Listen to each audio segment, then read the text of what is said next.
Hi, this is Randy Stone. I cover the Nightbeat for the Chicago Star. Stories start in many different ways. This one began with a stay of execution and ended with the death of a man's soul.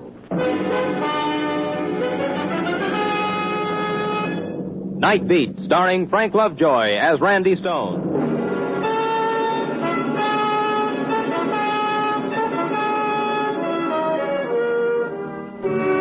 I didn't like it. I didn't like any part of it. It's bad enough that a guy's got to die without being constantly reminded of it. Okay, so you can't live forever. I know that. But when the time comes, it should just end quick, with no warning, no anticipation, no nothing. Just like that. Now, don't get me wrong. I'm not scared of the idea. That is, no more than the next guy. I just don't like it constantly tossed up in my face. That's why the managing editor could never sell me on covering the hospital beat of the city morgue. And an obituary is something that absolutely refuses to write itself out of my typewriter. That's what I was trying to tell the guy on the desk when he told me over the phone I had to go down to Joliet to cover an execution. Sure, Randy, I understand, but... No, you don't understand. He'd send somebody else. How many times I gotta tell you I got no one else? How about one of the guys on the day side? Hold him over. Impossible. What's the matter? Afraid to shell out for a little overtime? Cut it, Randy. It's late now. You're gonna have to go some to make it as it is. Now, look, Garrison, I don't want to pull rank on you. But when I took over this Nightbeat, the managing editor assured me my assignments were completely my own. I found my own stories where I pleased. That was all through being a leg for the desk. Well, I've got news for you, Randy. Oh. When he gave me this job, he told me he was making me an executive, and all I'd have to do was sit back and tell the boys what to do. And that's what I'm doing right now. I'm telling you, get down to the depot and on that train as fast as you can. The execution has got to be covered. You better hurry. There's a storm coming up. So I grabbed a cab. It was clouding up. When I got to the depot, the sky was as black as a city editor's heart.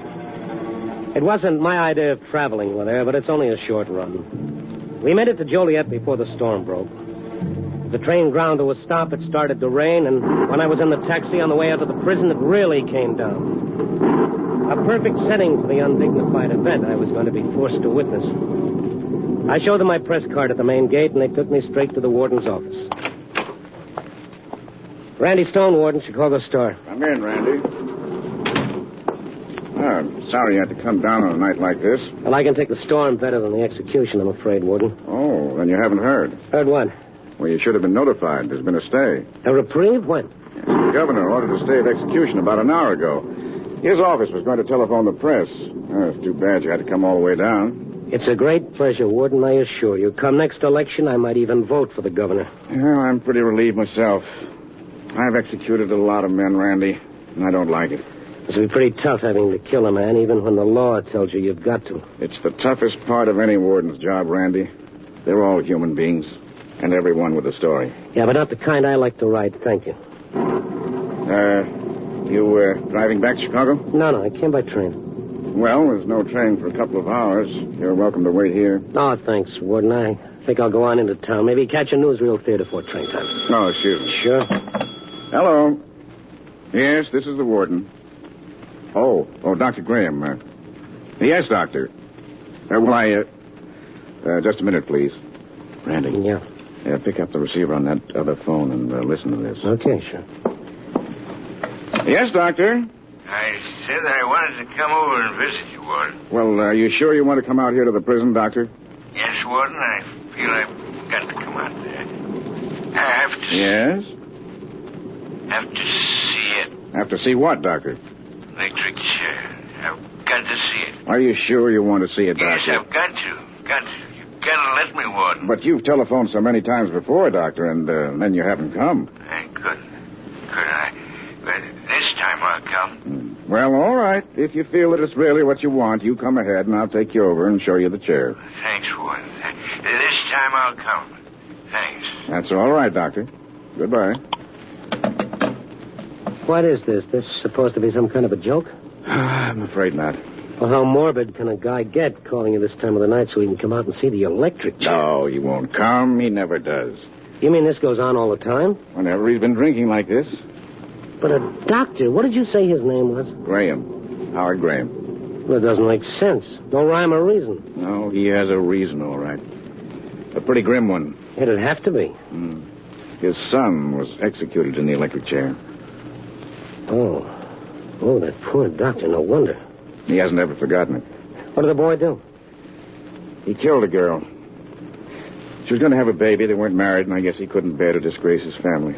Oh, and so he did this to his family instead. Theodore Dreiser wrote a book once called An American Tragedy. How many times do these things have to happen before people learn? It doesn't seem they ever learn, Randy. Oh, that poor old doctor. Why does the guy go on torturing himself like that? I don't know.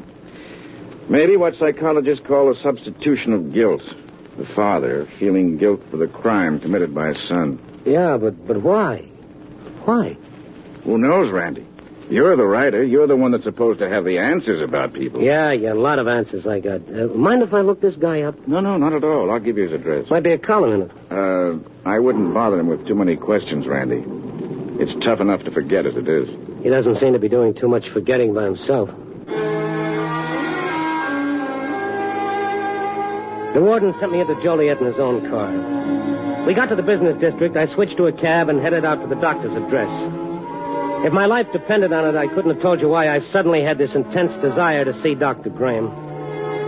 I'd like to think it wasn't just a morbid interest in the other guy's grief, but then it wasn't in my line of duty either. Maybe my reason was as simple as the question, why? But if I'd stopped to analyze it, then I'm pretty sure I wouldn't have gone. Graham lived in one of the better residential neighborhoods, a 2-story brick house looking smug and comfortable behind a wide apron of lawn. I left the cab at the curb, walked up the path to the front porch. There was a light on inside. I rang the bell, waited for somebody to answer the door. The rain had let up for a while. You ring the bell? Yes, I hope I didn't disturb you. What is it you want? Are you Mrs. Graham? She's dead. Oh, I... Killed herself. Oh, I'm sorry. Over the boy. I didn't know. I thought everyone knew. I'm the housekeeper. Well, I'm sorry to bother you. I'm a newspaper reporter, and You'll be next. You wait and see. Dr. Graham? Well, who else you think I meant? Well, I don't know, lady. Is the doctor in, please? This time of evening? You have any idea where he might be? Where he always is. Not here. Does he have an office? Yeah, but I don't know what for. I don't have no practice left. Would you mind giving me the address? Morrison Building downtown, but it won't do you no good. Oh, you don't think he'll be there? Yeah, more likely in the hotel next door to the Morrison Building. In the bar. I see. Drinking himself to death. Well, thank you. If he ain't killed himself already. Yeah, thank you very much. Good night. I thought things like that only came out on Halloween. Oh, well. I climbed back in the cab more curious than ever about Dr. Graham and the macabre set of characters and circumstances that seemed to have been lousing up his life. There was still an hour and a half until train time, so I asked the cabbie to drive me downtown to the Morrison Building. The night watchman took me up in the elevator. I walked down the dim hallway to a door marked Dr. Graham, but the housekeeper was right. The doctor wasn't in his office. The night watchman evidently expected me to be coming right back down. The elevator was still waiting at the end of the hall when I got back. Now? Yeah, I was looking for Dr. Graham. Yeah, figured you were. Well, he's not in. The office is dark. I could have told you that. Well, what did you let me come up here for? Why didn't you tell me he wasn't in? You didn't ask me. I'm one for minding my own business. They come and go, but listen, they ask me. I don't butt in. Well, I'm asking you, do you happen to know where I might find Dr. Graham? Well, you might find him at home. Oh, I just came from there. The only other place would be is next door. What, in the hotel? Yeah, in the bar. Oh, swell, swell. Would you mind taking me down? Sure thing. You seem to know the doctor pretty well. How so? You know his son, too? The one that, had the trouble? He got the electric chair. Yeah. Mm-hmm. Did you know him? That's right. That's what. Knew the girl, too. The one was killed. You did? Yeah, one of the old doc's patients. Rode her up in the elevator quite a few times. Doc is, not doing too well these days, I hear. No, kind of gone out of practice, you might say, since the trouble. Oh, thank you. I think I'll try and find him next door. By the way, what does the doctor look like? Don't you know him? No, that is, I've only talked to him on the telephone. Oh, well, he be at the bar. He's a kind of middle-aged man. Heavy sick. It looks like a doctor. You'll know him all right. I'm sure I will. I went back out to the street and told the cab driver not to wait. Then I went next door to the hotel, walked through the half-empty lobby, and into the bar. Just like the watchman said, I didn't have a bit of trouble spotting Dr. Graham. He was the only customer in the place, sitting on a high stool at the far end of the bar. I climbed up alongside him and motioned to the bartender who had his ear in the jukebox. Hey, Yeah. What's it gonna be? Make it a gimlet. That's, Gimlet? Yeah, you know, it's in a martini glass. Of course I know. You're trying to tell me how to run my business?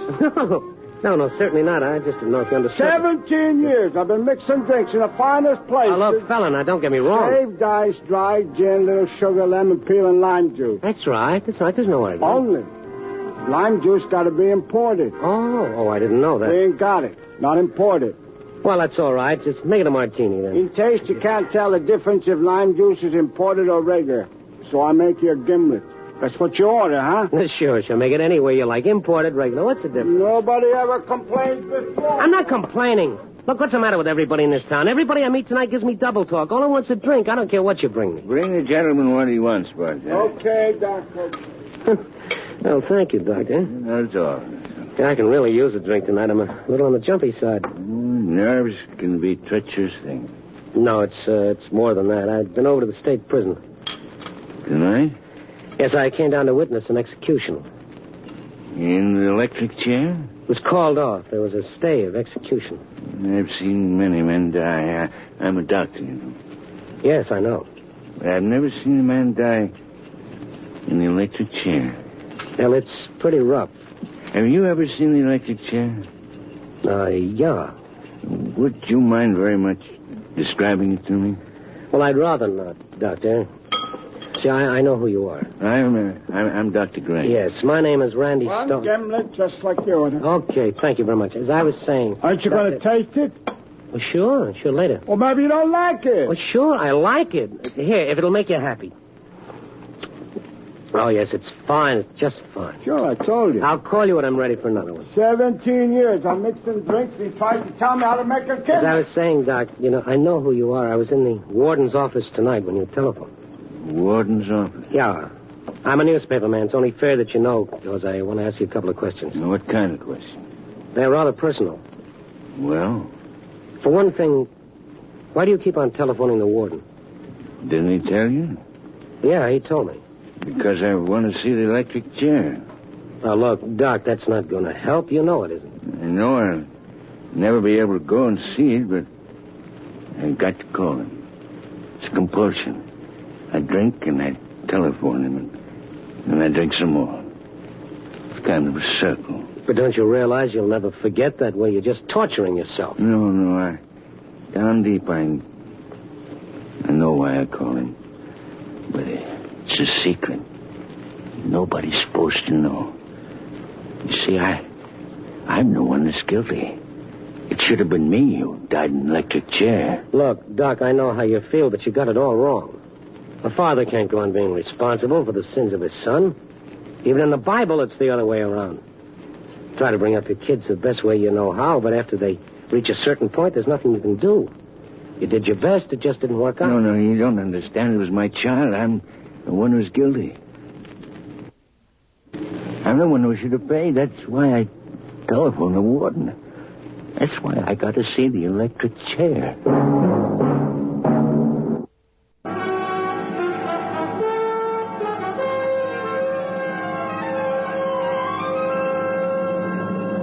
NBC is bringing you Nightbeat, starring Frank Lovejoy as Randy Stone.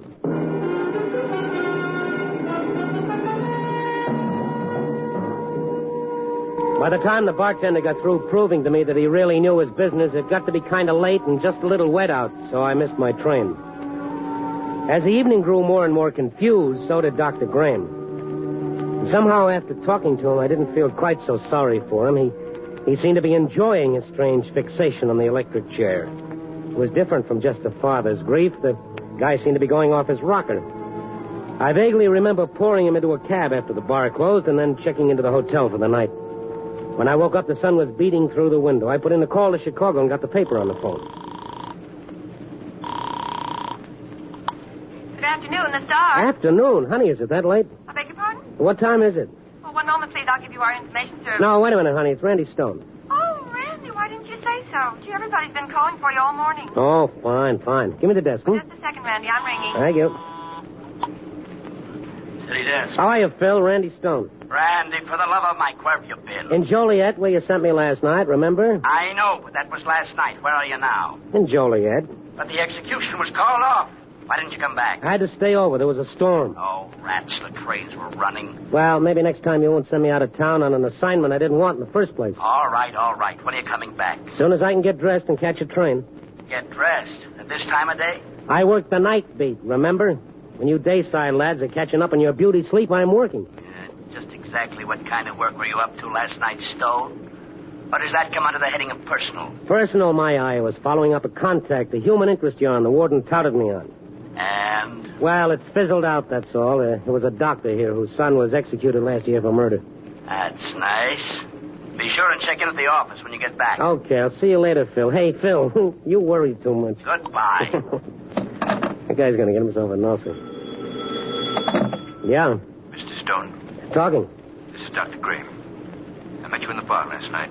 Do you remember? Oh, certainly. How are you, Doctor? I wasn't sure whether you were still in the city. Well, I kind of overslept. By the way, how did you know I was staying over at the hotel? Why, you mentioned that you were going to last night before I left you. I didn't think you'd remember. You were feeling no pain when I put you in the cab, Doc. I always remember. Everything. That's my difficulty. Well, what can I do for you, Doctor? I said a lot of foolish things last night. No, I don't think so. It was the alcohol talking, not me. Well, maybe the alcohol just made it a little easier for your heart to put it in words. Did you believe the things I said? Well, yes, certainly. Everything? Of course. I just didn't approve of everything. I was hoping you wouldn't remember. Well, fortunately, I do. Yes. Unfortunately. I'm sorry, Doctor. It isn't good to remember some things. They cause such unhappiness. What are you trying to say, Doctor? I shouldn't want them to bring you unhappiness. That would be such a pity. You'd be better off dead. What the... Hello. Hello, Doctor. Operator. Oh, is this the outside operator? No, this is the hotel operator. Can I help you? I was just talking with somebody and I was cut off. Can you connect me again? I'm sorry, sir, but that was an outside call and your party is disconnected. You have the number. I will be glad to call it for you. No, thank you. No, thanks very much. Never mind. I have an idea my party hung up.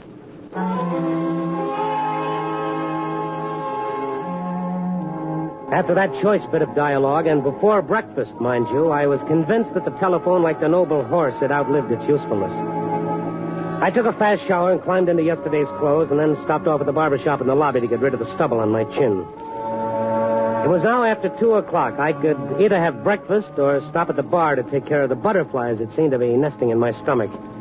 The butterflies won out. My bartender friend of last night was back on duty listening to the same tired old recording. Yeah. What's it going to be? Hello. The doc around? No, a little early for him. What's it going to be, gimlet? No, I don't think so. But you were drinking gimlets last night? Yeah, I know. You don't like them? Well, not today. Thank you. I'll try a stinger. You didn't like the lime juice because it wasn't imported. I loved it. I just happened to want a stinger today, something to settle my stomach. But stinger tastes like licorice. I know. It's the anisette in the brand. Well, licorice is not good for the stomach. Maybe something with bitters. Oh, no, not again. Look, just forget the whole thing. Forget I ever came in here. What's the matter? You mad? No, I changed my mind. I'm in no mood for another basic course in bartending. I think I'll have breakfast instead. With a little tomato juice and coffee under my belt, I felt some better, but not nearly so good as I would when I got out of this town and back to my own. I seem to be living upside down on a Ferris wheel ever since I got on that train yesterday afternoon. Or maybe it was just my subconscious still fighting against my undue familiarity with the general subject of death. Oh, I shook that ugly word out of my mind. After settling up with the cashier and checking the desk clerk about my train time, I made my formal exit from the hotel. The fresh air and the bustle of traffic picked me up, and I started walking in the general direction of the train station. There was a dark blue sedan parked in front of the hotel and started up just as I swung out of the lobby, but I didn't pay any attention to it. Not until I got to the corner, that is, and started to cross the street. The car had been inching along behind me. And just as I stepped out into the intersection, its engine roared and the car came straight at me.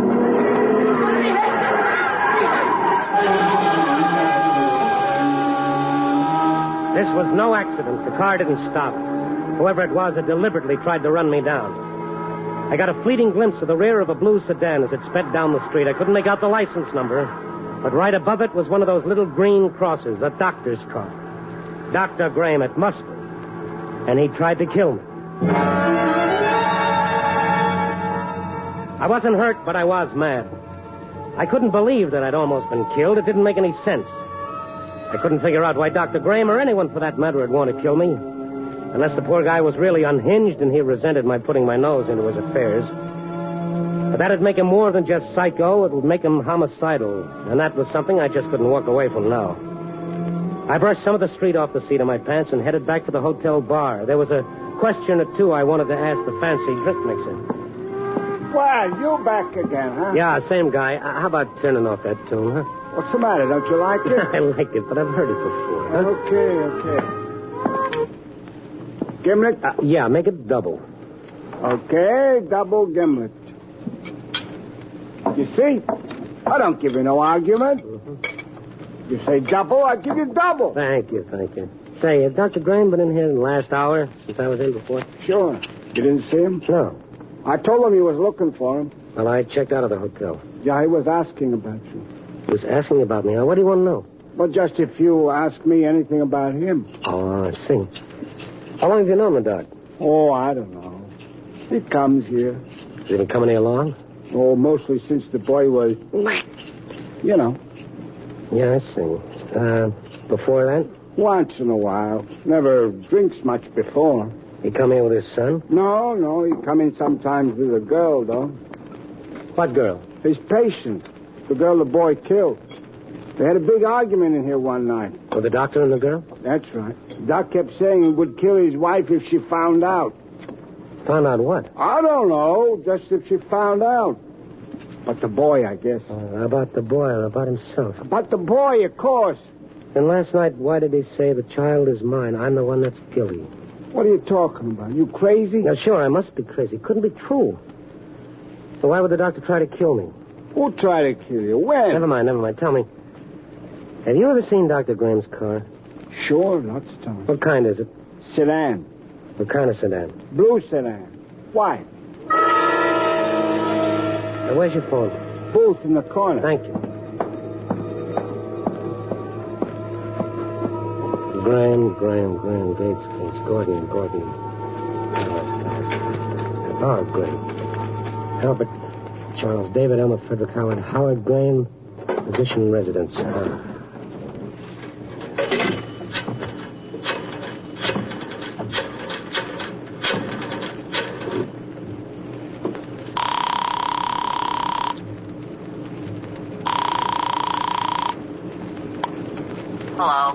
Hello. Hello, Dr. Graham there. He ain't in. You know where I can reach him? It's urgent. He's at his office. Are you sure it's terribly important? I said he's at his office. I just talked with him there. Uh-huh. You the man he was expecting? Yes. Yes, I guess I am. Thank you very much. Now I knew it. Dr. Graham was a murderer. He was literally guilty, not just a substitution guilt. And last night he told me more than he wanted to. Sure, that's why he'd asked me on the phone if I'd believed him. He was as guilty as he could be. But of what crime? Once again, I took the elevator up to Dr. Graham's office, and this time he was in. I opened the door and walked into the reception room. Another door marked private was standing open. Inside, the doctor was waiting for me, seated at his desk, a small black revolver in his shaking hand. Come in. Well, I see you were expecting me, Doctor. Yes. I was expecting you. Close the door. Certainly. You know, don't you? Oh, yes. I know, but I can't understand it. I can't understand how any human being could possibly do such a thing. You know. But you'll never tell. Because I'm going to kill you. Oh, no, you won't, Doctor. Because you're afraid. You're a coward, Dr. Graham. You're afraid if you kill me, you'll be caught. Wouldn't be anyone left to blame it on this time. Wasn't your son. It was you who killed that girl, wasn't it? You know. She wasn't the boy's girlfriend at all. She was yours. Isn't that so, Doctor? Don't say that. An affair with one of your patients, and you were afraid your wife would find out. Wasn't that it? He would have killed her. Well, what about this? Didn't this kill her? And your boy, your own son, I don't see how anyone... No. It was his idea. He wanted to take the blame so his mother would never find out. He would have killed her. He knew that. This way, it wouldn't be so hard on her, he said. The good lawyer could fix things so that he wouldn't have... So that he wouldn't have to... Die in the electric chair? The electric chair. Now you know why I had to see. Why I had to keep telephone. Why I could never go and see you. You're right, Mr. Stone. I'm a coward. I can't.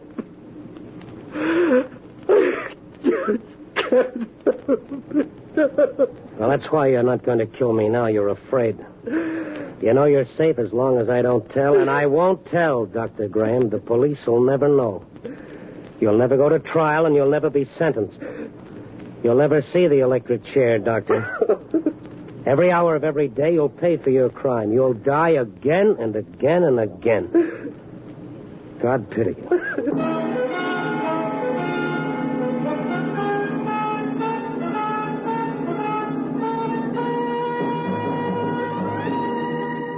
Well, here I sit doing the one thing I swore I'd never do.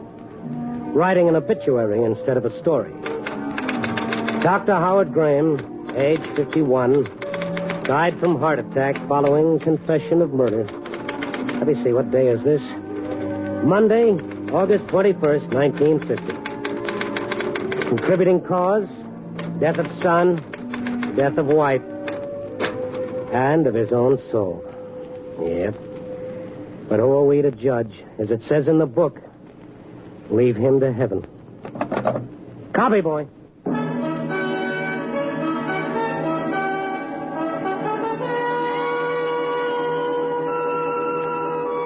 Nightbeat, starring Frank Lovejoy, is produced and directed by Warren Lewis and edited by Larry Marcus.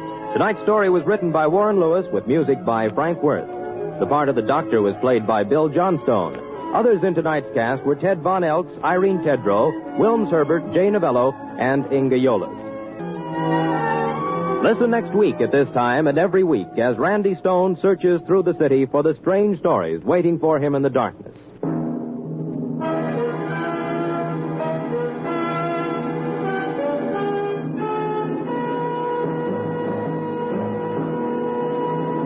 Nightbeat came to you from Hollywood on NBC.